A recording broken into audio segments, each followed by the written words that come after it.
هذا الشخص يا سيدي اللي هو ضد اغتصاب المرأة بصفة عامة، انطلاقا من اغتصاب هذه الفتاة في الحافلة. أنا بسأل الآن، كم واحدة اغتصبتها لما كنت أنت كمان شاب ومراهق؟ قول. ألم تغتصب فتاة؟ أنت بنفسك قلتها لي، أنت بنفسك قلتي لي ذاك، وكنت فخور بمغامرتك بإنجازك الفظيع ده. ألم تغتصب فتاة قبل زواجها بأيام من ابن عمها؟ اعترف يا مثقف، يا علماني، يا صاحب ضمير، يا صاحب حركة ضمير، اعترف.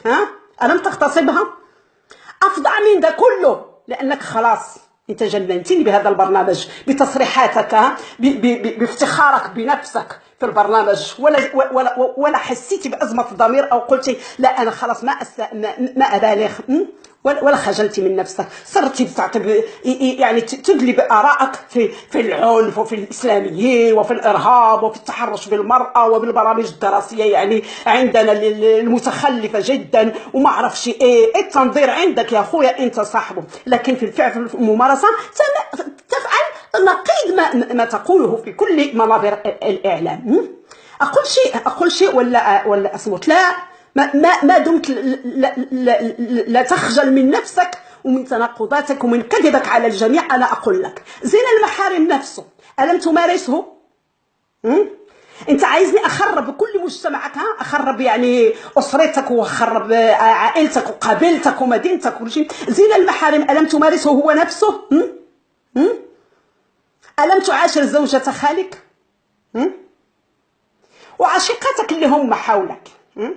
نفرض يا سيدي انها حريات فرديه بينك وبينهن، هذه تحبك وهذه تبات معاك وهذه تمارس معاك الجنس وهذه تعشقك وهذه تعطيك هدايا وهذه تدفع لك فلوس وما تردها وما اعرفش ايه. نفرض انها حريات شخصيه، ما دام هو حب وحريه شخصيه بينك وبينهن، ويعني عن مسؤوليه، انت بتحس انك انتم راشدين ومسؤولين، يعني الله يبارك يا سيدي في مغامراتكم الجنسيه دي. لكن لما تحصل لك مغامره جنسيه مع اي مراه، يعني خصوصا المناضلات انت اللي بتعاشرهم، ليش بتفضحهم من بعد؟ ليش كنت تيجي بتقول لي ملكه دي انا ضحكت عليها، انا نمت معها، انا ضجعتها، والمسكينه كانت فاكره نفسها انني بحبها، هي بالنسبه لي مجرد راجل.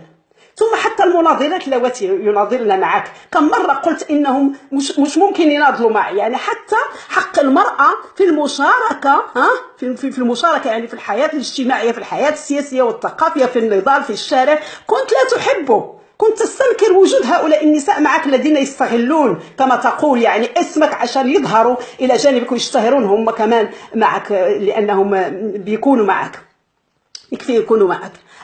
اقول ايه، اضيف ولا اسكت؟ واحده ست كانت بتساعدك في مجال معين، بلاش افضحها المسكينه.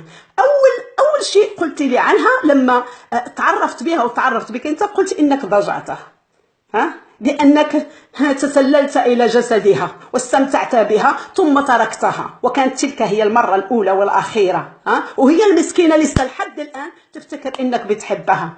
كنت بتقول إنه لازم الضرب بيد من الحديد على كل من يعتدي على المرأة وعلى الأسرة وعلى الطفل. اعتديتي علي بالضرب وبالكلام الجارح وبالإقصاء، أقصيتني من أكثر من نشاط شعري ومن حقوقي في النشر، أقصيتني من أشياء كثيرة، حتى في المظاهرات كنت تراوغني حتى لا أخرج إلى الشارع.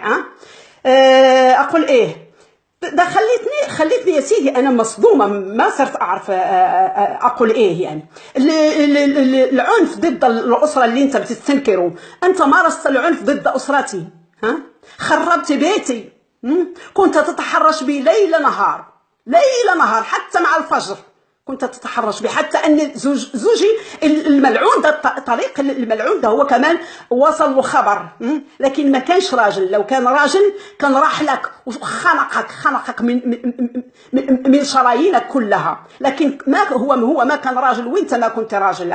وتقول العنف ضد الطفل، انت كنت بتتحرش بي وكنت تدمر أسرتي وكنت بتجرح بناتي كانوا يشوفوا المسكينات، كانوا يشوفوا كل ده بيحصل. هذا عنف ايضا ضد الاطفال. انت مارست العنف على المراه في كل مجال لها، في الاسره، في الزواج، كأم، كمثقفه، كمناضله، كأي شيء.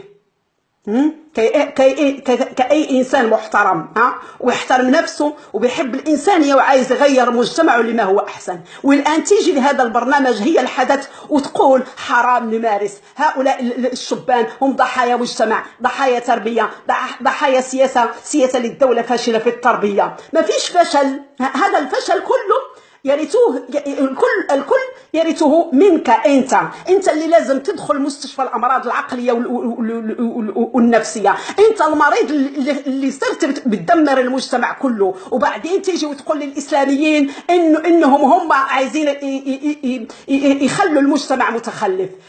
لو كنت انت المثقف العلماني الليبرالي العقلاني هو من يعرقل حركه تقدم المجتمع في الكواليس وبممارساته الدنيئه واللا إنسانية والوحشية، إزاي هذا المجتمع يتقدم؟ إزاي مشاكله تنحل؟ إزاي يا أخي؟ إزاي؟ لعنة الله عليك وعلى كل من يستضيفك في برنامجه لتواصل أكاذيبك على الجميع. لعنة الله عليك على كل امرأة صمتت عن عنفك.